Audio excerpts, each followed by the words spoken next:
తెలంగాణలో స్థానిక సంస్థల ఎన్నికల హడావిడి పెరిగిపోయింది. బీసీ రిజర్వేషన్లపై స్పష్టత రావడంతో పోటీకి యువత ప్లాన్ చేసుకుంటోంది. సీట్ల కోసం ఎమ్మెల్యేలు పార్టీ కీలక నేతల చుట్టూ ప్రదక్షిణలు చేస్తోంది. ఖమ్మం జిల్లా అధికారులు వార్డులు విభజించి పోలింగ్ స్టేషన్లను ఖరారు చేశారు. పోలింగ్ సిబ్బందితో పాటు అధికారుల్ని ఎంపిక చేసిన జాబితాను రాష్ట్ర ఎన్నికల కమిషన్కు పంపించారు. ఖమ్మం జిల్లాలో స్థానిక సంస్థల ఎన్నికలపై ఇన్సైడ్ స్టోరీ.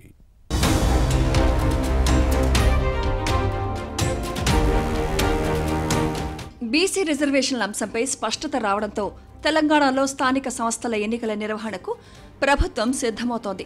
వెనుకబడిన తరగతులకు 42 రిజర్వేషన్లు కల్పించే బిల్లుకు శాసనసభతో పాటు మండలి ఆమోదించడంతో ఎన్నికల వేడి పెరుగుతోంది. రాష్ట్రంలో ఎక్కడ చూసినా ఇదే అంశంపై చర్చ సాగుతోంది. రిజర్వేషన్లపై ప్రభుత్వ నిర్ణయంతో టికెట్ ఆశావాహుల్లో హడావుడి ఎక్కువైంది.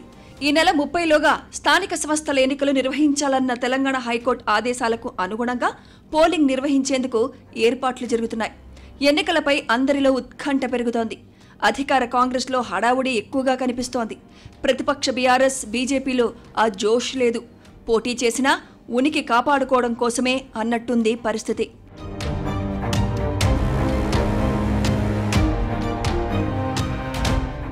ఇక స్థానిక సంస్థల ఎన్నికల కోసం ఖమ్మం జిల్లా అధికారులు ఓటర్ జాబితాలను సిద్ధం చేశారు. పోలింగ్ కేంద్రాలను కూడా ఖరారు చేశారు. ఎన్నికల విధుల కోసం సిబ్బంది అధికారుల జాబితాలు తెలంగాణ ఎన్నికల కమిషన్కు పంపారు. ఈ నెల 6న ఎంపీటీసీ, జెడ్పీటీసీ స్థానాల వారీగా ఓటర్ల ముసాయిదా జాబితాల, పోలింగ్ కేంద్రాల వివరాలను ప్రకటించనున్నారు. సెప్టెంబర్ 6, 8 మధ్య వీటిపై ప్రజల నుంచి అభ్యంతరాలను స్వీకరిస్తారు.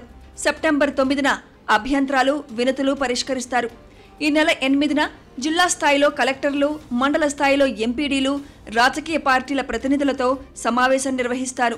సెప్టెంబర్ 10న ఓటర్ల, పోలింగ్ కేంద్రాల తుది జాబితాలను ప్రకటిస్తారు. ముందుగా ఎంపీటీసీ, జెడ్పీటీసీ ఎన్నికలు నిర్వహించిన తర్వాత సర్పంచ్ ఎన్నికలు జరుపుతారు.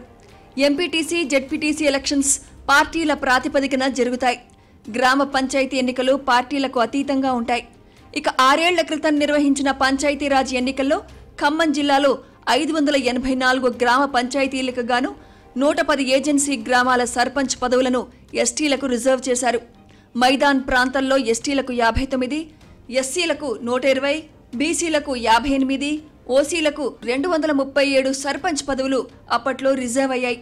ఇటీవల నూతనంగా ఏర్పాటు చేసిన మున్సిపాలిటీల్లో కొన్ని గ్రామాలు విలీనమవడంతో గ్రామ పంచాయతీల సంఖ్య 571కి తగ్గింది. ఈసారి రిజర్వేషన్లు ఎలా ఉంటాయన్నదే చర్చ.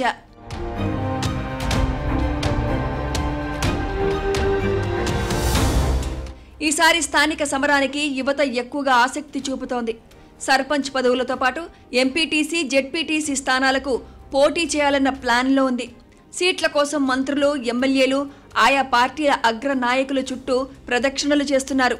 ఎన్నికల నిర్వహణ, రిజర్వేషన్లపై ప్రభుత్వ నిర్ణయం తీసుకున్న తర్వాత హడావుడి పెరిగే అవకాశం ఉంది. ఏం జరుగుతుందో చూడాలి మరి.